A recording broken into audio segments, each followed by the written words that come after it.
ملګریه، یوه شیبه یو زیری لرم درته. آیا غواړې چې تقدیر دې بدلون وکړي؟ غواړې چې ژوند کې د خیر او برکت راشي؟ غواړې چې تېر شوي ګناهونه دې معاف شي او د راتلونکي څخه په امان اوسې؟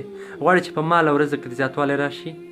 نو مه هېروه چې 15 د شعبان د شپې عبادت وکړې او د ورځې روژه ونیسې او رب متعال ته لاسونه پورته کړې، د زړه له اخلاص څخه دعا وکړې او د هغې د قبلېدو امید وساتې.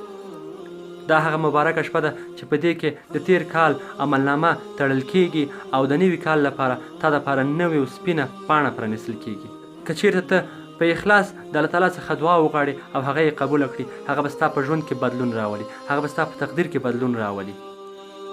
ملګریه، په دې شپه باندې رب متعال د ځمکې اسمان ته راځي او آواز کوي چې څوک شته دی چې زما څخه بښنه وغواړي او زه ورته بښنه وکړم؟ څوک شته چې زما څخه رزق وغواړي او زه یې په رزق زیاتوالی راولم او رزق ورکړم؟ څوک شته چې کوم غم ولري او زه یې غم لرې کړم؟ نو که چیرې غم لرې، که چیرې د فقر سره مخ یې، یا هم که چیرې په ګناهونو کې غرق یې، نو دا شپه د نجات شپه ده. دا شپه د تقدیر د بدلون شپه ده. په دې شپه کې کیدی شي چې الله تعالی ستا په ژوند کې تغییر راولي، الله تعالی ستا په تقدیر کې بدلون راولي، ځکه هغه مالک ده. هغه زموږ تقدیرونه د هغه په لاس کې دي. هغه موږ ته هر څه تقدیر چې ټاکي هغه به موږ ته مخته کیږي او بدلون یې هم د همغه په لاس کې ده. نو الله تعالی څخه یې وغواړئ، دغه بهترینه ورځ ده، دغه بهترینه شپه ده.